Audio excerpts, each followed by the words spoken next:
Bismillahirrahmanirrahim. Assalamualaikum warahmatullahi wabarakatuh. Jumpa lagi di channel YouTube Rivanista.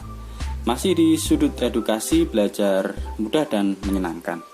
Pada kesempatan kali ini akan kita lanjutkan pembahasan dari buku penilaian Bu Pena ya. Untuk SD kelas 4 terbitan dari Erlangga ya. Ini jilid 4D, itu ada tema 8 dan tema 9. Yang kita bahas pada kesempatan kali ini ya tema 9, kayaknya negeriku ya. Latihan soal atau soal subtema 3, yang mana kemarin untuk soal subtema 3 ya, latihan soal subtema 3 untuk muatan pelajaran bahasa Indonesia dan muatan pelajaran IPA sudah kita bahas. Untuk kali ini akan kita lanjutkan untuk muatan pelajaran IPS ya. Oke, langsung saja kita ke soal yang pertama.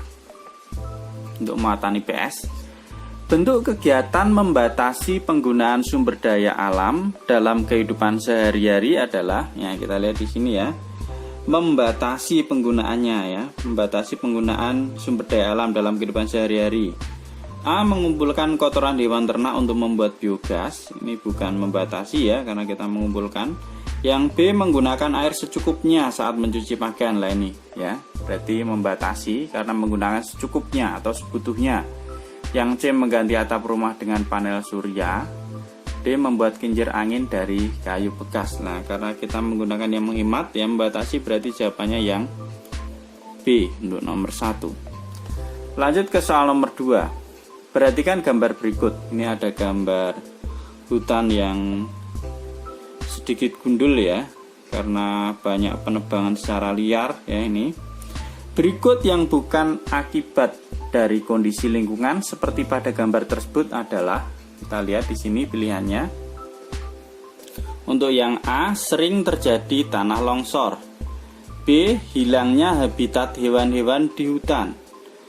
C. Terjadinya pengikisan tanah akibat erosi air hujan. D. Cadangan air di dalam tanah semakin bertambah. Nah, ini yang bukan akibat ya, yang bukan akibat berarti apa?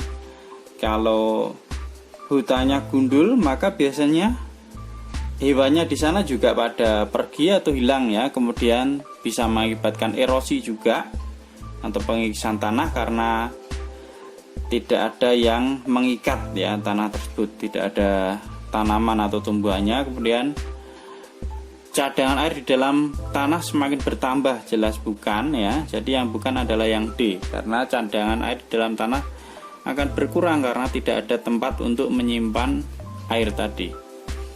Lanjut ke soal nomor 3. Sumber daya alam berupa minyak bumi perlu dibatasi penggunaannya karena titik-titik ya. Ini sudah coba saya tuliskan jawabannya. Oke, jadi penggunaan sumber daya alam ya, khususnya minyak bumi itu penggunaannya perlu dibatasi karena kita lihat di sini ya, yang nomor 3 sudah saya tuliskan bahwa minyak bumi sendiri itu merupakan sumber daya alam yang tidak dapat diperbarui sehingga butuh waktu lama untuk kembali secara alami ya. Kita ingat bahwa minyak bumi itu terbuat dari fosil ya. Bagaimana pembentukan fosil itu membutuhkan waktu yang lama, ribuan bahkan jutaan tahun, maka penggunaannya perlu dibatasi supaya lebih hemat atau mungkin kita bisa menggunakan energi alternatif ya. Lanjut ke soal berikutnya nomor 4. Mengurangi penggunaan kendaraan bermotor di jalan raya dapat mengurangi titik-titik udara. Nah, penggunaan kendaraan bermotor di jalan raya itu dapat mengurangi apa?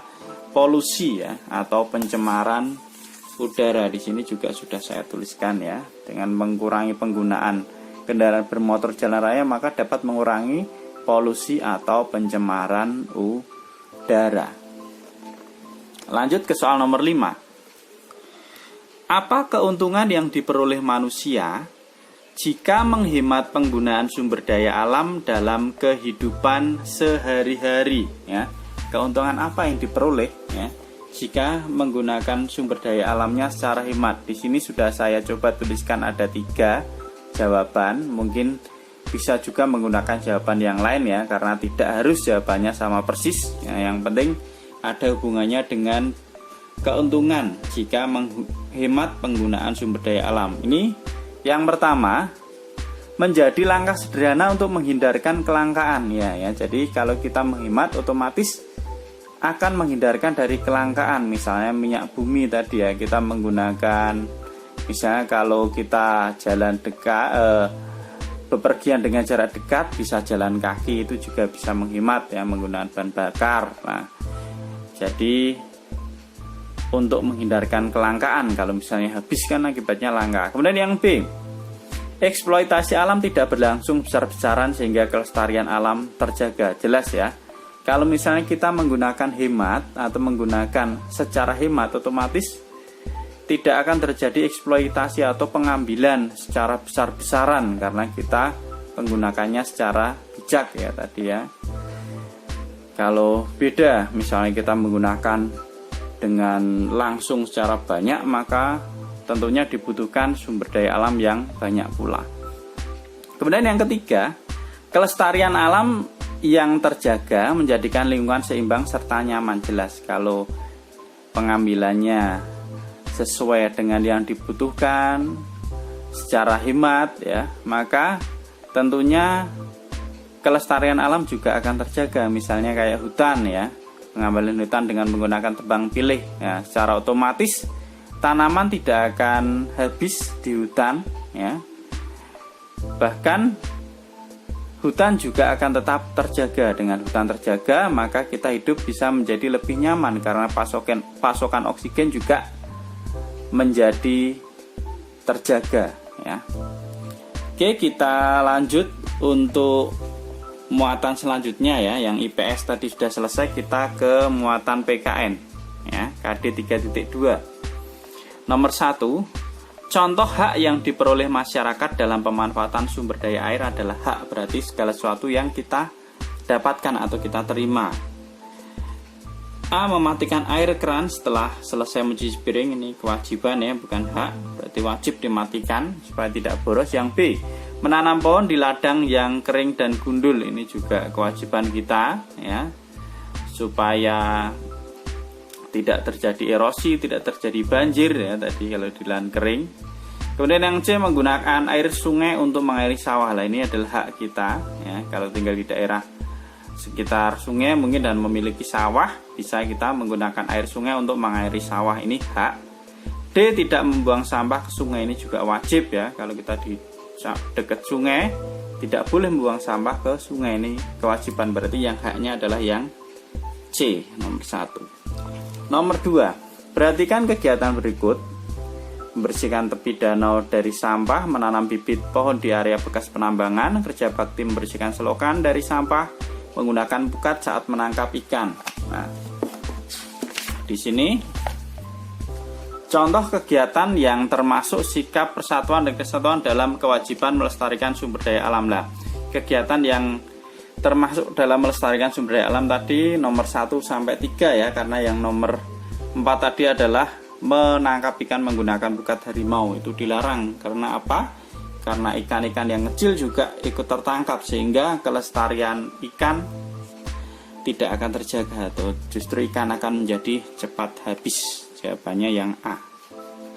Lanjut ke nomor 3. Tindakan yang tepat untuk memenuhi kewajiban sebagai masyarakat yang tinggal di dekat lereng rawan tanah longsor adalah, oke, di sini sudah coba saya jawab untuk yang PKN nomor 3. Jadi tindakan yang tepat untuk yang tinggal di daerah yang dekat lereng yang rawan longsor itu diantaranya tidak menebang pohon sembarangan ya, atau mungkin dengan menanam pohon di daerah lereng tersebut supaya apa? Tidak mudah longsor tadi. Nah, demikian juga kalau kita menebang pohon sembarangan, karena fungsi akar yang untuk menahan tanah supaya tidak longsor, kalau ditebang maka akan mengakibatkan tanah tersebut menjadi longsor. Selanjutnya nomor 4, menangkap dan menjual ikan dari hasil tangkapan merupakan hak masyarakat yang tinggal di wilayah. Nah, ini karena ada hubungannya dengan menjual ikan, menangkap ikan, biasanya ini di daerah pantai ya, pesisir pantai. Nomor 4, maka jawabannya adalah pantai. Boleh, pesisir pantai juga boleh ya, biasanya sebagai nelayan ya. Lanjut ke nomor 5, perhatikan gambar berikut. Nah, ini adalah gambar daerah pantai juga ya. Ini ada seorang nelayan. Lah, kira-kira hak dan kewajiban dalam menjaga sumber daya alam bagi masyarakat yang tinggal di lingkungan ini ya. Ya, di daerah pantai ya. Hak dan kewajibannya kira-kira apa? Di sini sudah saya coba jawab ya. Hak dan kewajibannya. Nih, jadi kewajibannya dahulu. Yang pertama menjaga kebersihan lingkungan, jelas ya, supaya enak dipandang ya. Kemudian yang B, memanfaatkan sumber daya alam secara bijak ya. Memanfaatkan sumber daya alam secara bijak itu misalnya menangkap ikan dengan tidak menggunakan pukat harimau atau bahan peledak. Lah, itu dimanfaatkan secara bijak. Itu adalah kewajibannya. Kemudian haknya apa? Tentulah berhak untuk memanfaatkan sumber daya alam yang ada, misalnya mengambil ikan ya yang ada di laut, mungkin di daerah situ, itu salah satu haknya ya, karena sudah menjaga kebersihan, terus memanfaatkan tadi secara bijak, mungkin haknya adalah bisa memanfaatkan sumber daya alam yang ada ya, bisa dengan menangkap ikan ya, itu adalah hak dari masyarakat di lingkungan tersebut. Nah, ini tadi untuk muatan PKN. Sekarang kita lanjut ke muatan SBDP. Nomor 1, berikut yang bukan makna yang terkandung dalam lagu bertema lingkungan. Nah, temanya lingkungan biasanya itu tentang keindahan ya, ungkapan rasa syukur atas karunia Tuhan ini ya, ajakan untuk berbuat kebaikan kepada alam ya, di lingkungan ya berarti. Kemudian yang C, berisi semangat untuk melawan penjajah. Lah, ini yang bukan, karena ini yang bukan makna terkandung dalam lagu tema lingkungan ya. Kemudian yang D, menjelaskan peran alam, jelas ya, itu lingkungan. Nomor 2, lagu Paman Datang dinyanyikan dengan tempo. Nah, lagu Paman Datang itu temponya adalah sedang. Nomor 3, perhatikan syair lagu Paman Datang berikut ya.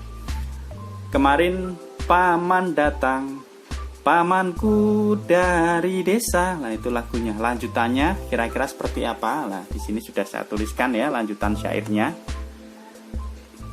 Oke, untuk lanjutan syairnya.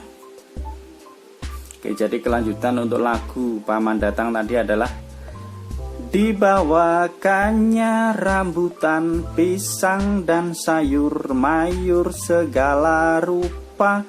Bercerita paman tentang ternaknya, berkembang biak semua. Lah, itu adalah lanjutan dari lagu atau syair lagu Paman Datang itu untuk soal nomor 3 ya. Kemudian kita lanjut ke soal nomor 4. Oleh-oleh yang dibawa oleh paman pada lirik lagu Paman Datang adalah apa oleh-olehnya? Dibawakannya rambutan, pisang dan sayur mayur segala rupa. Lah, berarti oleh-olehnya ada rambutan, pisang dan sayur mayur ya. Sayur mayurnya segala rupa ya, bermacam-macam. Nah, itu tadi untuk jawaban nomor 4. Sekarang untuk jawaban nomor 5 ya. Soal nomor 5 ini ada not balok. Tuliskan not angka dari not balok tersebut ya. Kita ingat ya, do itu garis bantu pertama di bawah, ini berarti mi. Garis pertama, garis kedua ini sol, garis ketiga ini si ya. Maka jawabannya di sini untuk yang A itu ini adalah sol. Saya tuliskan di sini aja ya. Ini mi, ini fa, ini adalah si ya. Sol mi fa si. Kemudian yang kedua ini adalah fa ya, sama kayak ini. Ini berarti bis fa sol ya, sol. Nah, ini harusnya agak ke atas sedikit ya, ini ya, ini tidak kena garis harusnya. Fa sol ini harusnya la, ini kurang ke atas gambarnya. Ini re, karena di antara atau di bawah garis pertama ya, sebelum garis bantu yang pertama itu yang A. Kemudian untuk yang B ini adalah, ini sama semua ya, di garis pertama itu berarti mi. Mi nya ada 3 kali, saya tuliskan dulu aja di sini ya. Mi, mi, mi. Kemudian habis mi ini fa, karena di atasnya 1 ya. Ini fa lagi, Kemudian ini di bawah garis pertama ini berarti re,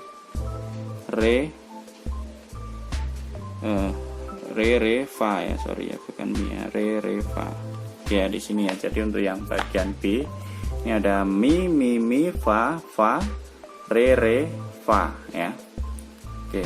Kemudian untuk yang A tadi adalah sol, mi, fa, si, fa, sol, la, re ya. Oke, mungkin ini pembahasan untuk soal latihan atau latihan soal subtema 3 ya. Semoga bermanfaat. Mohon maaf apabila ada kekurangan. Terima kasih sudah meluangkan waktu belajar bersama. Saya akhiri. Assalamualaikum warahmatullahi wabarakatuh.